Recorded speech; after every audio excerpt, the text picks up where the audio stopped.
지난주 우리 13절 14절 말씀 갖고 함께 우리가 제 말씀을 나눴는데, 사람의 일생은 분기점에서 결정된다고 했어요. 그렇죠? 어디서 결정돼요? 분기점. 근데 그 분기점이 세 가지 길이 있는데, 예수님이 제시한 길은 두 가지, 좁은 길과 넓은 길. 근데 우리 인간들은 굉장히 지혜로워서 제3의 길, 중간 길, 중간 지대를 항상 만들어 놓습니다. 근데 대부분 사람들이 좁은 길을 선택하는 사람은 아주 적고, 넓은 길을 선택하는 사람은 참 많다.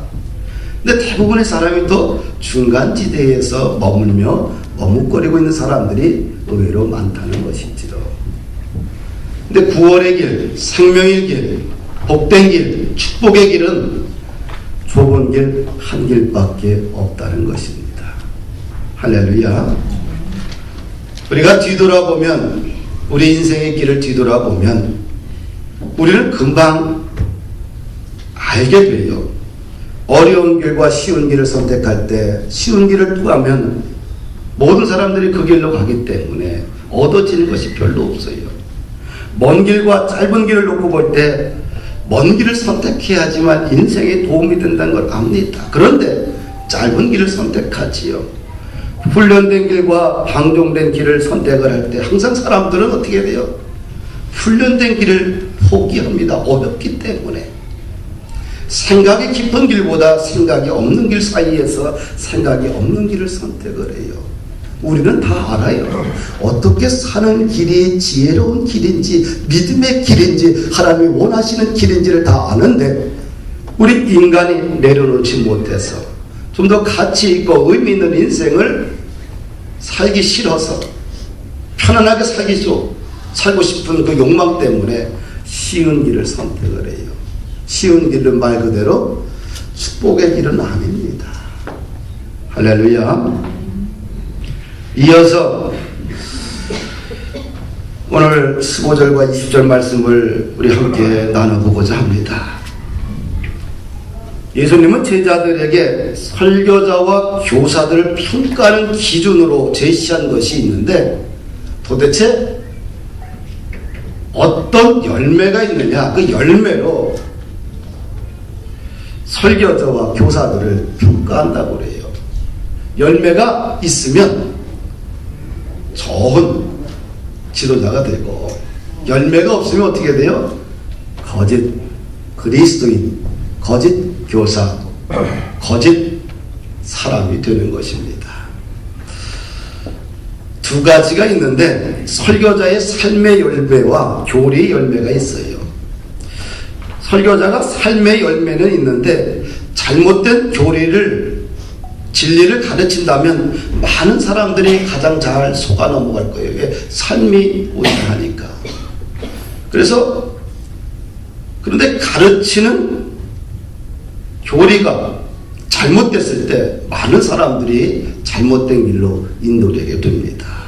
결국은 사탄의 열매들이 주렁주렁 열리게 되겠지요. 우리는 이런 생각을 해요. 삶이 옳고 되면 그 사람의 가르침도 옳고 될 것이다. 대부분 그렇지만 그렇지 않을 때도 많다는 사실입니다. 그래서 예수님은 그들이 가르치는 내용들을 잘 살펴보라, 이렇게 말씀하고 계세요. 반면에 설교자가 아주 완벽한 진리를 가르치는 반면에 삶에서 열매가 썩어버린 경우도 있습니다. 많은 사람들은 또 이런 생각을 해요. 완벽한 설교를 하고 완벽한 교리를 이야기하고 완벽한 진리를 말하기 때문에 그의 삶도 괜찮을 것이라고 생각을 하지요. 근데 반드시 그렇지는 않아요. 그래서 열매를 지켜보라고 주님이 말씀하는 거예요. 할렐루야. 예수님은 바른 설교자인지 바른 교사인지를 평가하는 기준을 제시하는데, 이러므로 그들의 열매로 그들을 알리라. 열매로 결국은 판명되게 돼 있어요. 오늘날 한국의 기독교를 여러분들은 어떻게 생각을 해요? 이미지가 어떻습니까? 아주 좀 밝아 보여요? 좀 암울해 보여요? 세상 사람들이 볼 때는 어때요? 우리가 내부에서 볼 때와 세상 사람들이 기독교를 볼 때는 좀 차이가 많이 나죠. 좀 세상 사람들이 기독교를 볼 때 좀 암울하다 이렇게 느끼는 이유가 뭘까요? 한국의 기독교 속에 거짓 선지자들이 참 많다, 거짓 교사들이 참 많다, 이렇게 내부에서는 이제 느끼게 됩니다. 이 거짓 선지자나 교사들이 내부 속에도 있지만 또 보면은 이단들도 많고요. 근데 세상 사람들은 어떻게 봐요? 이단과 거짓 선지자를 구분하지 않습니다. 다 기독교의 범주로 봐요. 그들은 진리를 모르기 때문에 그렇습니다. 그 사람들은 구분할 필요도 없고 구분해야 될 이유도 없어요. 그래서 교회 하면 다 한 가지로 이야기를 하지요. 그래서 오늘날 기독교가 참 우울한 종교가 되어 가고 있습니다. 오늘날 거짓 교사들이나 또 이단들의 이 행동을 살펴보면 비슷한 특징이 있어요. 아주 삶이 아주 부도덕합니다. 사람들을 노예처럼 끌고 다녀요. 정상적인 사람이 보게 되면 왜 저런 데 끌려다니느냐 하지만 어떻게 돼요? 그들의 생각을 조종하고 영을 조종을 해서 그들을 갖다 노예처럼 끌고 다니고, 그래서 인생을 허비하는 사람이 참 많습니다. 돈을 자신의 단체에게만 드리면 된다고 합니다. 그래야 축복을 받는다, 구원을 받는다고 이야기를 해요. 대부분 이런 이단 종파나 거짓 선지자에 빠지게 되면 재산을 탕진하고 자기 인생을 탕진하고 가정을 파괴시키고 결국 남는 것은 아무것도 없이 쓰레기만 남게 됩니다. 이런 거짓 교사나 거짓 선지자들을 만나게 되면 대부분 성경적 근거를 물어보면 그냥 분노하고 화를 벌컥 내는 경우가 대부분이고 그 자리를 피하는 경우가 대부분입니다. 오늘날 우리 한국교회가 이런 거짓 선지자, 목사라는 범주에 들어가는 사람들, 또 거짓 교사, 평신도 중에 이런 사람들로 인해서 굉장히 오염되어 있어요.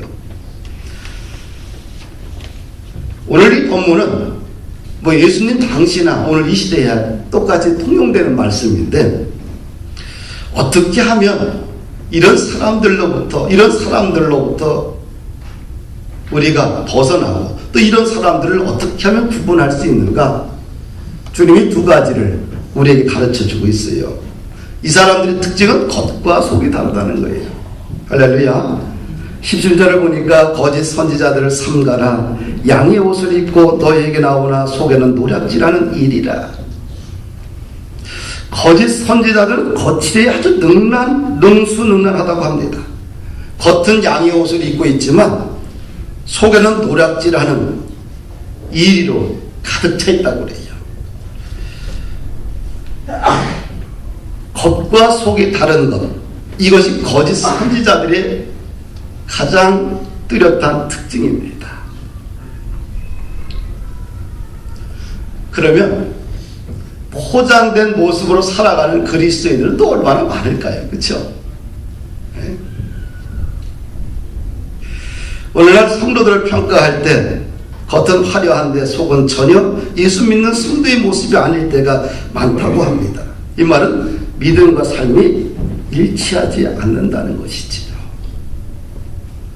이런 모습을 보고 예수님은 그 당시 바리새인, 서기관, 사두개인들을 향해서 위선자라고 이야기를 하지요. 설교자도 마찬가지죠. 강단에서는 화려한 말로, 뛰어난 지식으로, 또 여러 가지 사회적 현상들을 예리하게 분석해서 설교를 합니다. 근데 삶이 뒤따라주지 아니하면 그 설교의 내용이 아무런 효력도 없게 될 겁니다. 이런 위선자들이 많아지면 많아질수록 한국 기독교는 거칠에만 풍성해지게 되겠지요.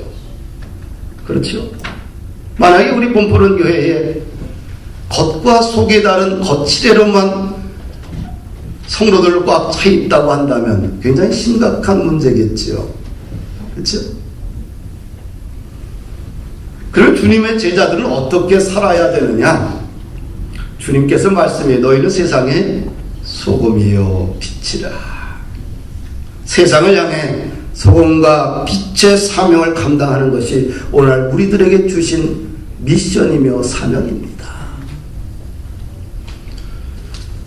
그래서 너희 빛을 사람들에게 비추어서 너희 착한 행실을 보고 하나님 아버지께 영광을 돌리게 하라. 주님이 우리에게 주신 미션입니다. 거칠애만 하는 목회자, 거칠애만 하는 성도, 하나님의 표준에서 아주 거리가 멀지요. 큰 틀로 보면 거짓 선지자다 이렇게 이야기할 수 있어요. 이렇게 겉과 속이 다른 이중적인 모습으로 살아가는 성도들을 거짓 교사다 이렇게 초대교회는 구분하고 있습니다. 그래서 바울도 거짓 선지자가 되지 않기 위해서, 위선자의 삶을 살지 않기 위해서 날마다 이런 고백을 하고 살았어요. 내가 내 몸을 쳐 복종하게 하면 내가 남에게 전파한 후에 자기가 도리어 버림이 될까 두려워함이로다.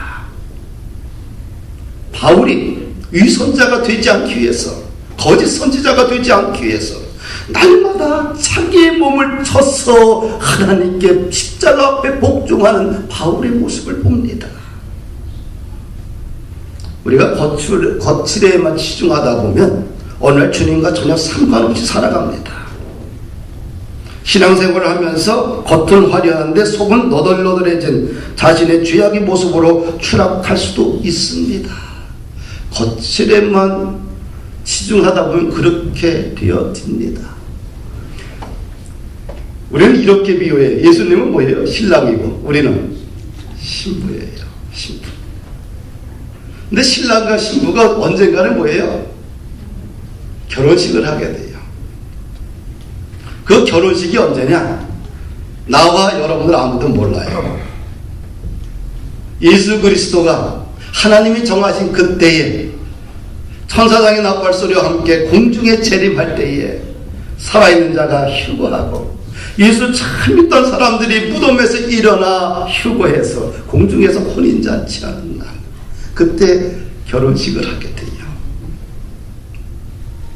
그래서 신부는 늘 깨어서 기름을 준비하는 삶의 자세가 필요합니다. 지금은 우리는 예수님과 약혼한 상태예요. 할렐루야. 2000년 전에 이 땅에 오신 예수님과 약혼한 상태예요. 결혼하지 않았어요. 예수 그리스도를 마음으로 믿어 입으로 시인하여 하나님의 백성, 천국 백성, 구원받은 백성이 된 거예요. 그건 약혼식이에요. 구원받고 나서 그때부터 신부는 약혼했기 때문에 결혼식까지 정결하게 신부가 자기의 몸과 속을, 삶을 정돈하고 살아야 됩니다. 약혼한 신부가 결혼식장에 입고 들어가야 될 옷은 세마포옷입니다. 신부가 준비해야 될 옷은 세마포 옷은 깨끗한 순백의 옷을 이야기합니다. 세마포는 성도의 순결을 상징하지요. 겉과 속의 깨끗한 정결한 모습으로 살아가는 것이 신부의 모습입니다. 그런데 오늘날 신앙생활을 하면서 겉과 속이 다른 옷을 입고 살고 있다고 한다면 우리의 세마포옷이 어떻게 됐을까요? 예수님을 믿을 때, 구원받았을 때, 하나님의 자녀가 됐을 때 세마포옷을 입혀주셨는데 어떻게 될까요? 그 옷이 지저분하고 부더기가 되고 냄새가 나고 추한 세마포로 바뀌겠지요.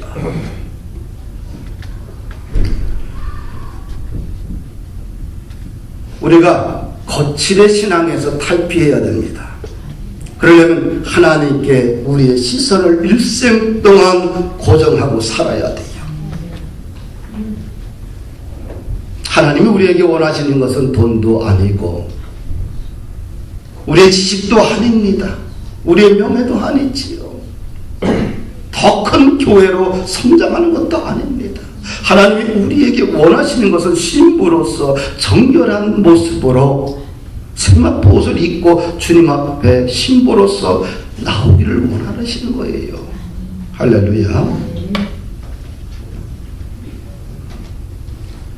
양의 옷을 입은 이리들을 어떻게 구분할 수 있을까? 우리는 그분들을 어떻게 경계할 수 있을까?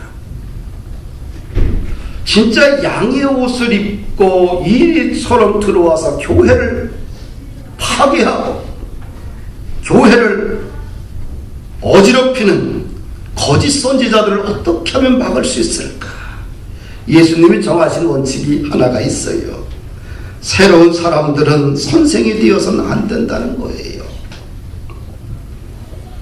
이단들이 오늘날 양의 옷을 입고 교회의 위장으로 들어와서 목사님께 잘하고 성도들에게 잘해서 어떻게 돼요?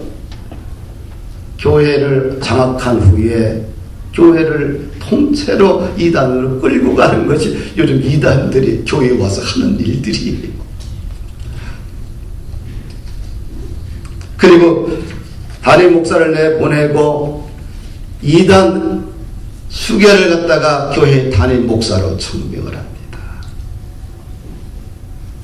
새로운 사람들이 선생이 되고 지도자로 세워지기 위해서는 먼저 성실성과 성숙함이 입증되어야 됩니다. 왜 예수님이 이런 얘기를 했느냐? 새로운 사람은 아직 검증되지 않았기 때문입니다. 시간이 지나면서 다른 성도들도 이 사람의 삶의 질을 점검할 수 있는 시간이 필요하기 때문에 그렇습니다. 모든 들어오는 사람들을 의심의 눈치로 보아서는 안 되지만 단지 지혜롭고 조심스럽게 우리가 생각을 해야 돼요. 그래야지만 하나님의 핏값으로 산 교회를 건강하게 지킬 수가 있어요. 평상시 우리가 알고 있는 분들은 상관이 없어요. 그러나 전혀 모르는 분들이 어느 날 들어왔을 때 어느 날 전도했는데 하나님의 계시를 받았다. 하나님의 뜻이다. 나를 이 교회로 보내려고 하는데 지난번에 꿈을 꿨는데 광채가 비추더라. 이런 사람들 종종 만나봐요. 그런데 한 명 전도하기가 얼마나 어려워요. 그런 사람은 야 하나님의 계시구나 뜻이구나 어서 오십시오. 그러다가 어떻게 해요? 잘못하다가 교회가 힘들어지게 돼요. 앞으로 우리 본푸는 교회에도 불특정 다수들이 이제 들어올 수 있겠지요. 그렇죠? 우리와 서로 관계된 사람들은 다 알기 때문에 관계가 없지만 불특정 다수가 들어왔을 때 반드시 그 속에는 양의 탈을 쓴 이리가 있다는 것입니다. 하나님의 교회를 잘 보존하고 관리하는 것도 우리들에게 주신 숙제예요. 할렐루야.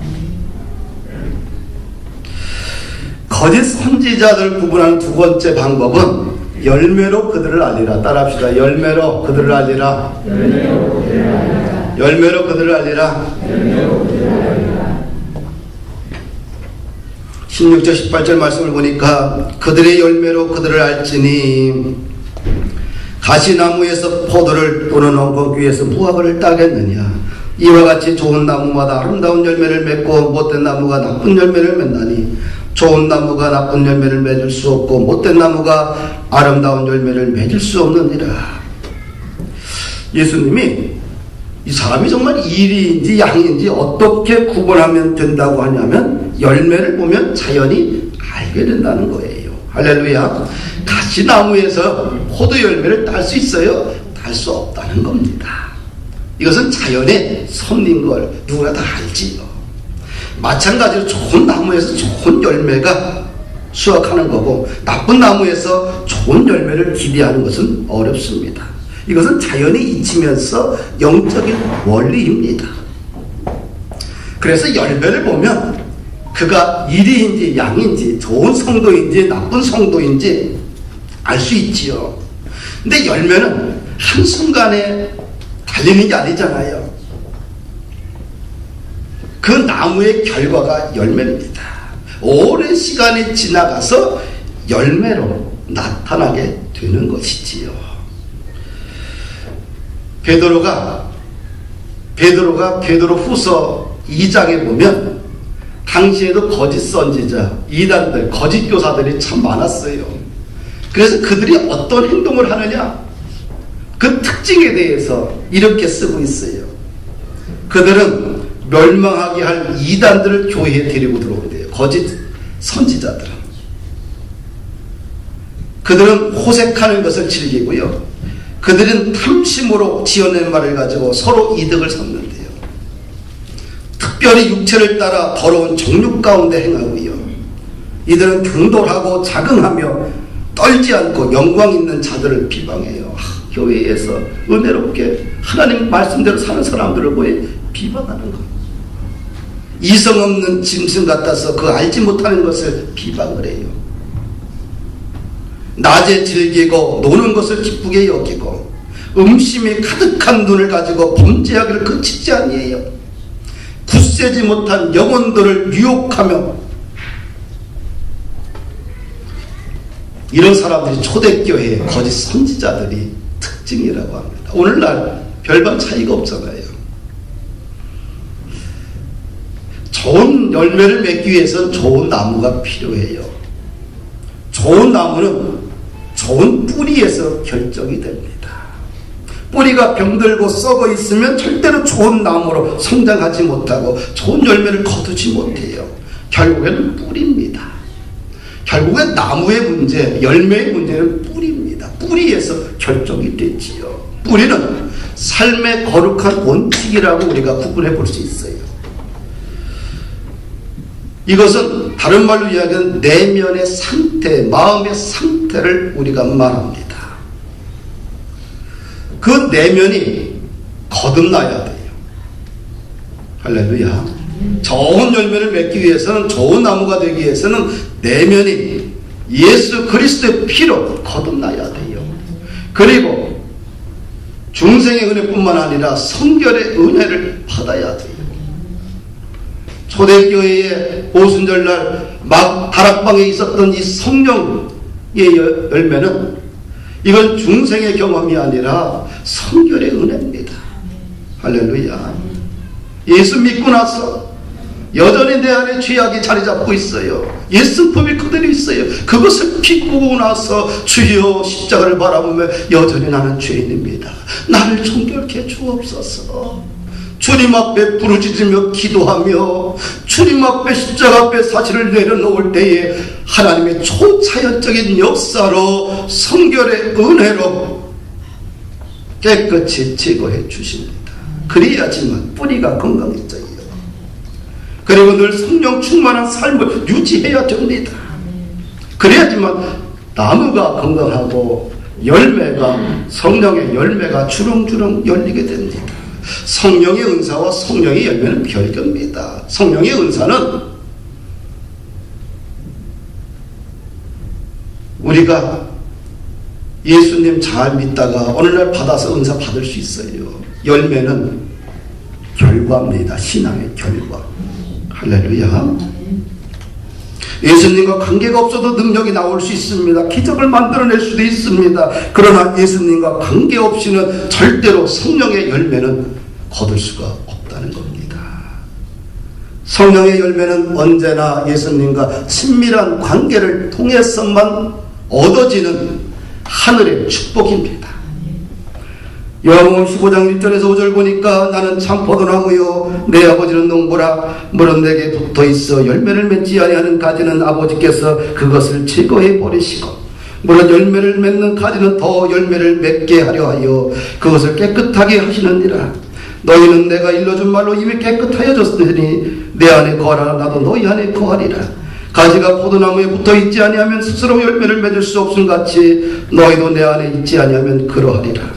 나는 포도나무요 너희는 가지라. 그가 내 안에 내가 그 안에 거하면 사람이 열매를 많이 맺나니 나를 떠나서는 너희가 아무것도 할 수 없습니다.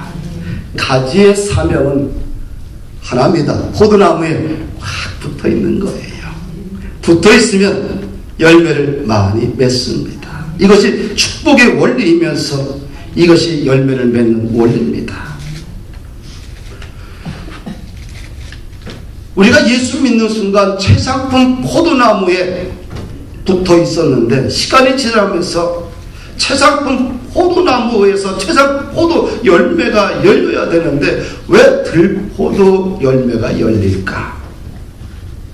그 이유는 어디에 있을까요? 하나님이 예비하신 것은 최상품 포도나무예요. 거기에 우린 가집니다.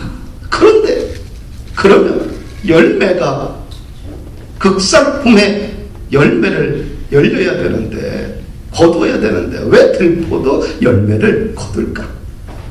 왜 그럴까요? 주님은 한마디로 이야기를 해요. 포도나무에 가지가 꽉 붙어있지 않기 때문이에요. 할렐루야. 가지에 붙어있는 것이 성도의 사명입니다. 할렐루야. 힘들어도 삶의 자리가 만만치 않잖아요. 그렇죠? 얼마나 힘들어요. 젊은이들도 그렇고 또 사업을 한다고 해도 얼마나 그 사업 현장 자체가 힘들고 고통스러워요. 또 육신의 질병이 찾아오게 되면 얼마나 나약해져요. 삶의 환경, 삶의 자리가 중요하잖아요. 어떤 자리든 간에 우리는 꽉 붙어 있어야 돼요. 그래야지만 하늘문이 열리는 기적을 하나님께서 열매를 주십니다. 할렐루야. 성경에 보면 좋은 열매를 거둔 모델들이 많이 있는데 우리가 보면은 다윗이 있습니다. 다윗이 승리의 비결이 어디에 있을까? 다윗이 승리의 비결. 다윗의 삶 속에 거둬들였던 그 엄청난 열매가 어디서부터 시작됐을까? 다윗의 일생은 주의 성산에 하나님의 집에 거하는 것이 그의 유일한 꿈이었어요. 하나님 앞에 꽉 붙들려 있다 보니까 하나님께서 그 결과 삶의 열매를 주시는데 사무엘하 8장 6절 14절을 보니까 다윗이 어디로 가든지 여호와께서 이기게 하시느니라. 할렐루야. 다윗이 블레셋과 싸워도 모압과 싸워도 다메섹과 싸워도 에돔 백성과 싸워도 다윗이 군대를 이길 수가 없어요. 그 비결이 어디 있는가? 성경은 한마디로 이야기합니다. 하나님이 이기게 하셨다. 왜 하나님이 그에게 이런 열매를 주셨느냐? 그가 하나님의 집에 거하는 것을 일생의 소원으로 여겼기 때문에, 포도나무에 꽉 붙어 있었기 때문에 하나님이 그에게 이기게 하는 열매를 주신 거예요. 그것이 다윗의 삶을 우리는 요약할 수가 있는 것입니다. 요셉도 인생이 아주 드라마틱하잖아요. 사랑받는 아들에서 어느 날 형들에 의해서 인신매매당해 노예로 팔려갑니다. 자신의 운명을 바꿀 수 있는 그런 능력이 그에게는 전혀 없습니다. 그런데 그의 인생이 어둠의 자리에서 빛의 자리로 바꿔놓게 돼요. 누가 개입했어요? 하나님이 개입했어요. 창세기 39장을 보면 요셉의 승리의 원인이 나오는데 39장 2절에 보니까 여호와께서 요셉과 함께 하심으로 그가 형통한 자가 되었다. 여호와께서 그의 범사에 형통하게 하셨다. 보디발이 요셉에게 하나님이 함께 하신 것을 보고 보디발의 집안의 모든 대소사를 요셉에게 다 줍니다. 너가 관리해라. 보니까 5절에 보니까 여호와께서 요셉을 위하여 그 애굽 사람의 집에 복을 내리심으로 여호와의 복이 그의 집과 밭에 있는 모든 소유에 미친지라. 한 사람, 여호와의 사람, 하나님의 사람 하나를 통해서 이방인의 집에 하나님이 복을 주시는 걸 봅니다. 요셉이 보디발의 아내의 거짓말을 하여 감옥에 갇히게 됩니다. 죄수가 되어버려요. 인생이 열린 것 같은데 완전히 이제 밑바닥으로 떨어집니다. 희망이 보이지 않는 절망적 상황으로 바뀌게 됩니다. 이 1절 말씀을 보게 되면 여호와께서 요셉과 함께 하시고 그에게 인자를 더하사 간수장에게 은혜를 받게 하시매 간수장이 옥중지술을 다 요셉의 손에 맡김으로 그 재반 사물을 요셉이 처리하고 간수장은 그의 손에 맡긴 것을 무엇이든지 살펴보지 아니하였으니 이는 여호와께서 요셉과 함께 하심이라. 요셉 여호와께서 그를 범사에 형통케 하셨느니라. 요셉이 이런 우여곡절을 끝내고 인생이 마침내 성공을 하게 됩니다. 요셉이 이제 힘이 있어요. 형들을 처벌할 능력도 있습니다. 그러나 하나님이 주신 힘을 가지고 형들을 죽이는 데 사용하지 않아요. 형들이 벌벌 떨고 있습니다. 아버지도 죽고 나면 우리들은 인생 끝났다. 동생이 반드시 보복할 것이다. 그렇게 벌벌 떨고 있는 형들에게 이렇게 위로합니다. 두려워하지 마소서. 내가 하나님을 대신하리이까. 당신들은 나를 해하려 하였으나 하나님은 그것을 손으로 바꾸사 오늘과 같이 많은 백성의 생명을 구원하게 하시려 하셨나니 당신들은 두려워하지 마소서. 내가 당신들과 당신들의 자녀들을 기르리이다 하고 그들을 간곡한 말로 위로하였더라. 요셉의 삶에 너무 아름다운 열매들이 열려있지 않아요? 요셉이 왜 이렇게 존귀한 사람이 되었을까? 하나님이 왜 그의 인생 속에 늘 함께 했을까? 왜 그가 가는 곳마다 복을 주셨을까? 그 이유를 아버지 야곱이 죽기 전에 아들들을 축복하는데 요셉을 이렇게 축복합니다. 요셉이 뿌리가 건강하기 때문이라는 거예요. 삼겹대 심겨진 나무가 되었다는 거예요. 할렐루야. 요셉이 인생의 절망 가운데, 저주 가운데, 흑암 가운데 그가 살아날 수 있었던 것은 삼겹대 그가 심겨져 있었기 때문에. 할렐루야. 샘이라는 뭡니까? 하나님을 이야기해요.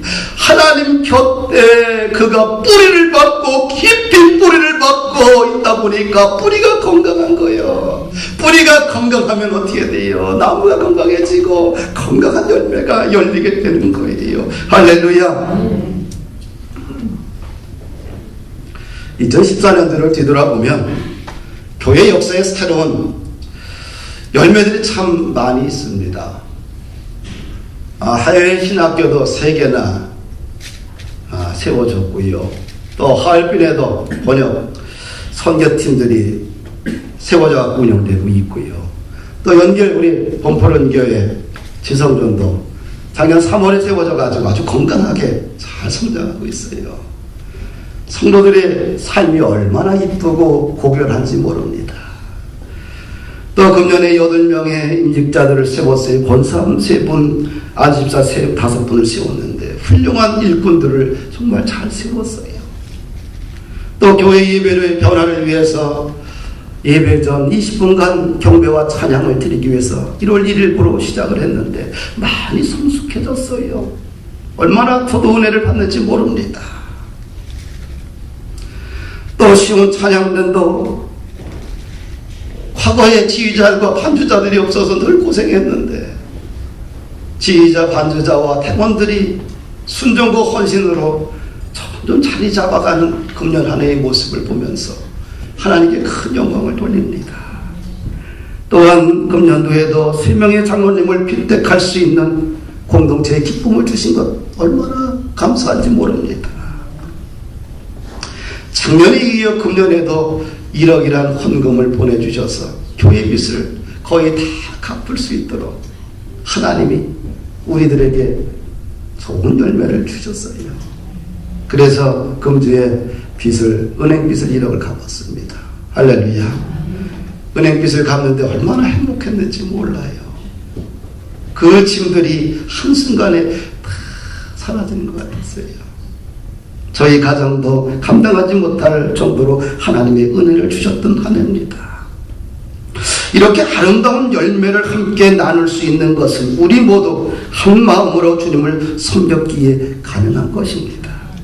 교회의 뿌리가 아주 건강하게 자라고 있으니까 시간이 지나면서 점점 왕성하게 나무가 자라고 열매가 나타나는 것입니다.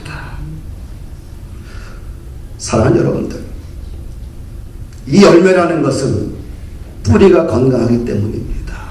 14년이라는 시간들 속에서 뿌리가 건강하게 자랐기 때문에 나무가 자라다 보니까 자연히 열매들이 나타나게 되는 겁니다.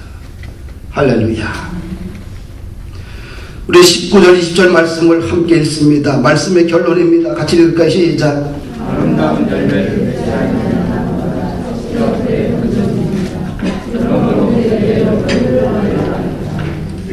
열매를 맺지 못하는 나무, 거짓 선지자들의 결과는 어떻게 끝납니까? 찢겨 불에 던져지고 합니다. 우리가 신앙생활하는 데 있어서 단순한 고백만 하고 실천이 없는 신앙생활의 결과는 마지막 심판날에 무가치한 존재로 전락될 수밖에 없다는 것입니다. 사랑하는 성도 여러분들, 하나님은 우리들에게 열매를 기대하고 있습니다. 우리에게 주님은 묻습니다. 나에게 보여줄 열매가 있느냐? 주님이 묻는다면 어떤 열매를 자신있게 주님께 내어드릴 수 있습니까? 우리는 믿음의 열매들을 보여줄 책임이 가지들에게는 있는 것입니다. 할렐루야. 사람들도 우리들에게 묻습니다. 내가 교회를 다니고 예수를 믿는다면 나에게 보여줄 열매가 있느냐? 세상 사람들도 우리들에게 묻습니다. 오늘 우리 사회를 한 단어로 표현한다면 포스트 모더니즘이라고 합니다. 이 사회의 특징은 진리가 아닌 것을 진리로 추구하는 못된 심리가 내면에 깔려 있어요. 전통주의 사회에서는 규격화된 진리가, 명확한 진리가 사람들의 마음을 강렬하게 움직이고 주여 그 진리를 내가 믿고 예수를 따르겠습니다 그랬는데, 이 포스트 모더니즘 사회의 특징은 진리가 아닌 진리를 추구합니다. 모호한 것을 추구하는 사회입니다. 그래서 오늘날 음악을 보게 되면 전혀 이해가 되지 않습니다. 영어가 나오고 이상한 발음이 나고 사방 언어를 꼬여서 나와서 음악을 들으면 너 같은 사람은 단 10초도 안 봅니다. 문화, 이런 문화에서 사람들이 우리들에게 묻는 것은 아무리 우리가 이것이 예수 믿는 사람들이 믿어야 될 진리입니다. 진리를 이야기하면 난 진리 싫어해, 지식 싫어해. 지식 말고 너가 예수 믿고 교회 다닌다고 한다면, 너가 구원받았다고 한다면 그 구원받은 증거, 열매를 나에게 보여달라는 거예요. 그 열매 때문에 감동하고 그 열매로 인해서 예수 믿게 되고 그 열매 때문에 하나님 나라에 오게 되는 것입니다. 사랑하는 성도 여러분들, 하나님도 열매를 보여달라고 하고 오늘 이 포스트 모더니즘 사회 속에 살아가고 있는 수많은 사람도 우리를 향해서, 교회를 향하여서, 성도를 향하여서 보여달라는 거예요. 열매를 보여달라. 그런데 문제는 보여줄 열매가 너무 빈약하다면 복음이 흘러가지 않고 막히게 되겠지요. 말씀을 마칩니다. 주님도 우리들에게 기대하고 있습니다. 극상품 포도나무에서 극상품 열매를 기대하고 있어요. 오늘 2014년도 여러분들 때문에 좋은 열매를 많이 거두었어요.